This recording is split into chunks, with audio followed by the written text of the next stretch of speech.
ప్రపంచమంతా భయపడుతుంది యుద్ధం వస్తుందని. ఓ పక్క చూస్తే స్టాక్ మార్కెట్ అంతా కుప్పకూలిపోతుంది. అన్ని స్టాక్స్ పడిపోతున్నాయి. కానీ ఆ ఒక్కటి ఎన్నడూ చూడని విధంగా లాభాలిస్తుంది. ఆ ఒక్కటే గోల్డ్. ఎందుకు ఏదైనా క్రైసిస్ వస్తే గోల్డ్ ఎందుకు బుల్లిష్ వైపు పరుగులు పెడుతుంది? దీని వెనక ఏమైనా లాజిక్ ఉందా? అసలు గోల్డ్‌ని సేఫ్ హెవెన్ అసెట్స్‌గా ఎందుకు పరిగణిస్తారు? బ్యాక్‌గ్రౌండ్‌లో జరిగే స్టోరీ ఏంటి? మార్కెట్ సైకాలజీ ఏంటి? మొత్తం ఈ వీడియోలో చెప్తాను. నెక్స్ట్ సారి ఏదైనా పాండమిక్ వస్తే మీరు ఇంకెవరిని ఎక్కడ ఇన్వెస్ట్ చేయాలి? అక్కడే ఎందుకు చేయాలి? అనే డౌట్స్ రాకుండా ఈ వీడియోతో చేస్తాను. Hi everyone, this is mister Teju. Welcome to our channel.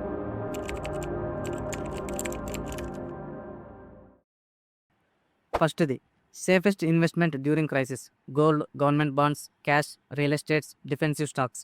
అయితే ఇప్పుడు మనం గోల్డ్ గురించి మాట్లాడుకున్నాం కాబట్టి గోల్డ్ గురించి చెప్తాను. దీన్ని చాలా సింపుల్‌గా ఎక్స్‌ప్లెయిన్ చేస్తాను చూడండి.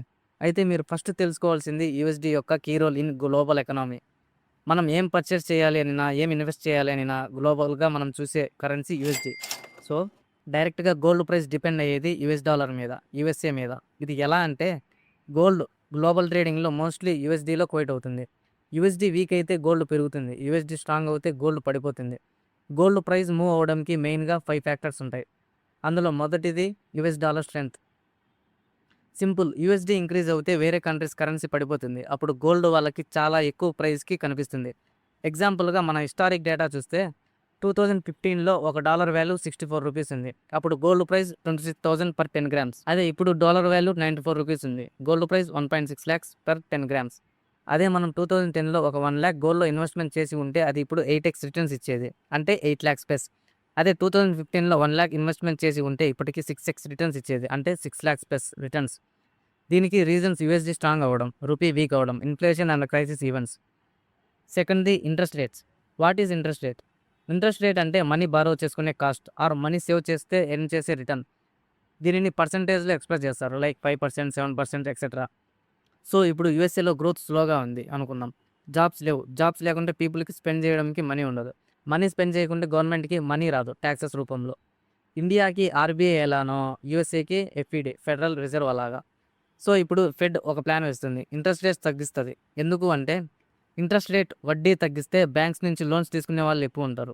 లోన్స్ తీసుకుంటే people houses, startups, business, credit card loans etcetera clear చేస్తారు. అంటే ఇండైరెక్ట్‌గా, డైరెక్ట్‌గా జాబ్స్ క్రియేట్ అవుతున్నాయి. మనీ గవర్నమెంట్‌కి టాక్సెస్ రూపంలో వెళ్తుంది. సో, తక్కువ ఇంట్రెస్ట్‌కి మనీ వస్తుంది కాబట్టి పీపుల్స్ ఇలా స్పెండ్ చేస్తారు. ఇది గోల్డ్‌కి ఎలా సింక్ అవుద్ది? దీనివల్ల యూజ్ ఏంటి? ఇంట్రెస్ట్ రేట్ కట్ వల్ల అంటే ఇంట్రెస్ట్ రేట్ కట్ చేస్తున్నారంటే జాబ్స్ లేవనేగా అర్థం. మనీ ఫ్లో లేదనేగా అర్థం. ఎకనామీ వీక్ ఉందనేగా అర్థం. గోల్డ్ అనేది నాన్ యీల్డింగ్ అసెట్స్. అంటే దీనికి ఇంట్రెస్ట్ ఉండదు. బాండ్స్ రూపంలో మనీ జనరేట్ చేయదు. ఎక్సెప్ట్ టైం కొద్దీ 50,000 ఉన్న గోల్డ్ 70,000 అయింది అంటే అప్పుడు అమ్ముకుంటే తప్ప. పాయింట్ అర్థమైందా? సో, ఇన్వెస్టర్స్‌కి ఎకనామీ వీక్ అయింది అని అనిపిస్తే గోల్డ్‌లో ఇన్వెస్ట్ చేస్తారు. మనీ ఎందుకంటే అది సేఫ్ కాబట్టి. సో, ఎకనామిక్ వీక్ అయినప్పుడల్లా మనీ గోల్డ్‌లోకి వెళ్తుంది. So, gold boom. ఇలా ఇంట్రెస్ట్ రేట్స్ కట్ చేస్తే గోల్డ్ బుల్లిష్ ఉంటుంది. ఇంట్రెస్ట్ రేట్స్ హై ఉంటే ఎకనామీ స్ట్రాంగ్ ఉన్నట్లు. సో, అప్పుడు అందరూ స్టాక్స్‌లో ఇన్వెస్ట్ చేస్తారు అప్పుడు. రిటర్న్స్ ఇవ్వని గోల్డ్‌లో చేయరు. సో, గోల్డ్ డంప్ అవుద్ది. ఇది అర్థం అవ్వకుంటే మళ్ళీ చూడండి. అర్థం అయ్యే వరకు చూడండి. Third inflation.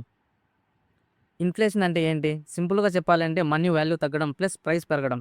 ఇది ఇన్ఫ్లేషన్ అంటారు. సింపుల్ ఎగ్జాంపుల్ 2015లో పర్ ప్లేట్ బిర్యానీ కాస్ట్ 60-70 ఉంది. 2026లో పర్ ప్లేట్ బిర్యానీ కాస్ట్ 120-150 వచ్చింది. ప్రైజెస్ పెరిగాయి. మనీ వాల్యూ తగ్గింది. ఇది ఇన్ఫ్లేషన్ అంటే. అసెస్ట్ ఇన్ఫ్లేషన్ టైంలో క్యాష్ వాల్యూ తగ్గిపోతుంది. గోల్డ్ యూజువల్లీ పెరుగుతుంది. రియల్ ఎస్టేట్ యూజువల్లీ పెరుగుద్ది. స్టాక్స్ మిక్స్డ్‌గా ఉంటాయి. సో, ఇన్వెస్టర్స్ అందరూ సేఫ్‌గా ఉండడం కోసం గోల్డ్‌లో ఇన్వెస్ట్ చేస్తారు. గోల్డ్ బూమ్ అంతే. Fourth global crisis or wars. Wars, recessions, financial panic వచ్చిన అప్పుడు ఇన్వెస్టర్స్ సేఫ్ అసెట్స్‌కి షిఫ్ట్ అవుతారు. ఎందుకంటే వార్స్ అయినప్పుడు, క్రైసిస్ వచ్చినప్పుడు పీపుల్ పానిక్ అయ్యి ఉన్న స్టాక్స్ అమ్మేస్తారు. అప్పుడు స్టాక్ మార్కెట్ బ్లడ్ బాత్ ఒకటి చూడాల్సొస్తది. సో, వాళ్ళకి సేఫ్‌గా గోల్డ్ మాత్రమే కనిపిస్తుంది. Example events 2008 financial crisis and COVID-19 pandemic. అప్పుడు గోల్డ్ డిమాండ్ సడెన్‌గా పెరిగింది. Fifth central bank gold buying. చాలా కంట్రీస్ సెంట్రల్ బ్యాంక్స్ గోల్డ్ కొంటూ ఉంటాయి రిజర్వ్ కోసం. ఎగ్జాంపుల్‌గా చెప్పాలంటే పీపుల్స్ బ్యాంక్ ఆఫ్ చైనా 2026 నాటికి వాళ్ళు చెప్పిన దాని ప్రకారం వాళ్ళు 74 మిలియన్ ట్రో ఔన్సెస్ అంటే 23,000 టన్స్ గోల్డ్ నిల్వలు ఉన్నాయని చెప్పుకొచ్చారు. అదే రష్యా దగ్గర 74.3 మిలియన్ ట్రో ఔన్సెస్, యూఎస్ఏ దగ్గర 261 మిలియన్ ట్రో ఔన్సెస్ ఉన్నాయి. మరి మన రిజర్వ్ బ్యాంక్ ఆఫ్ ఇండియా దగ్గర 290.03 ట్రో ఔన్సెస్ మాత్రమే ఉన్నాయి. వీళ్ళు గోల్డ్ కొన్నప్పుడల్లా మార్కెట్‌లో డిమాండ్ పెరుగుతుంది. ప్రైస్ పెరుగుతుంది. ఇప్పుడు అర్థమైందా? ఎందుకు మిస్టర్ తేజు ప్రతిసారి గోల్డ్‌లోనే ఇన్వెస్ట్ చేయడం అని మీకు డౌట్ వస్తే చెప్తా వినండి. గోల్డ్ అనేది మన ఎర్త్ మీద లిమిటెడ్ ఉంటుంది. అంటే సప్లై తక్కువ. సో, సప్లై తక్కువ కాబట్టి డిమాండ్ ఎక్కువ ఉంటుంది. దానికి ప్రైస్ వెళ్ళే కొద్దీ ఇంక్రీజ్ అవ్వడం తప్ప డిక్రీజ్ అవ్వదు. అర్థమైందా? గోల్డ్ పెరగాలి అంటే ఈ 5లో ఏదో ఒకటి అవ్వాలి. అప్పుడు ఇంక్రీజ్ అవుతుంది. ఇది ఫండమెంటల్ అనాలిసిస్ కాబట్టి కొంచెం కాంప్లెక్స్ ఉంటుంది. అర్థం కాకుంటే మళ్ళీ మళ్ళీ చూడండి. అర్థమయ్యే వరకు చూడండి. ఇది మీకు పక్కా వాల్యుబుల్ ఇస్తుంది మీ నాలెడ్జ్‌కి. ఓకే ఫ్రెండ్స్, ఈ వీడియో మీకు వాల్యుబుల్ అనిపిస్తే లైక్ చేసి, షేర్ చేసి, సబ్స్క్రైబ్ చేసుకోండి. Thank you. నేను హంటర్ని అయ్యాక లెక్కలేనన్ని సార్లు మరణం అంచుల దాకా వెళ్ళొచ్చాను. నాకు డబ్బొద్దు, కానీ నాకు అది అవసరం. నేను మాత్రమే నా లెవెల్ పెంచుకోగలను.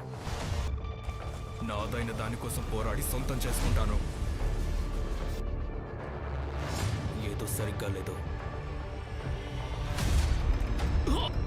నేను బలంగా తయారవుతున్న కొద్దీ నాలో ఏదో తెలియనిది కుప్పకూలిపోతున్నట్టుగా అనిపిస్తోంది. కానీ నేను ప్రాణాలతో ఉండాలని సిస్టమ్ కోరుతోంది. Is that right? It's clear now. What I have to do, no matter what stands before me. You really are a good person, aren't you, Tanjiro? Just focus on what you need to do.